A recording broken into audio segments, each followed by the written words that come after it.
Access All Worlds by Iotunn was quite a journey. We started working together 2 band names ago. They were called Electric Sky and then Albatross, before changing their name to Iotunn.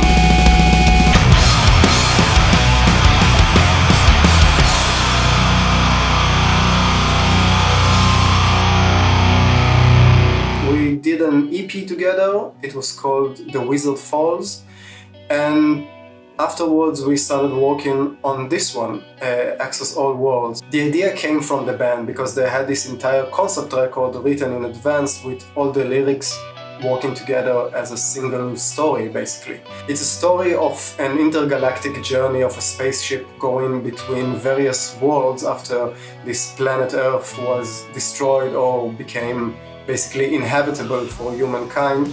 And the crew on this intergalactic travel-enabled spaceship is basically going through various galaxies and various dimensions looking for a new planet for mankind to inhabit. At first they encounter this blue planet which really resembles Earth, but then they find out that it is inhabited by great beasts and it has very extreme weather conditions and a very fragile ecosystem. So they decide to move on, and then they encounter a second planet. A brown, desolate, desert-like planet, but they sense that their technology picks up on a signal that is being transmitted from this planet.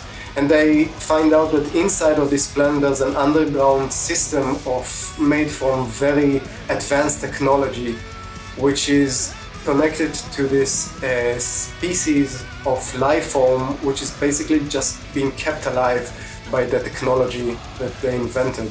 So they decide to move on and look for another planet.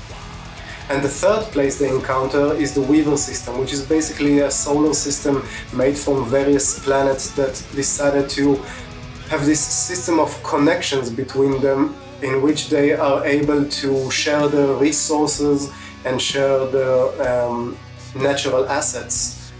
And then afterwards they are being sent back to Earth in order to tell everybody about their findings.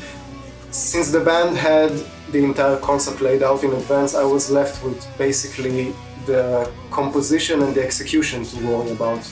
And my main contribution other than that was coming up with a color scheme. I really wanted to have blue, white and yellow, probably because I grew up being a big fan of Derek Riggs' album cover for Live After Death by Iron Maiden, and maybe even Ed Repka's album cover for Rust in Peace by Megadeth. I started with a rough black and white version before introducing the color scheme to the band, and once everything was approved we moved on with the various details and the finishing touches on it. And later on, just like with the EP, my wife Nicole handled all the layout for the various formats like the CD and the vinyl.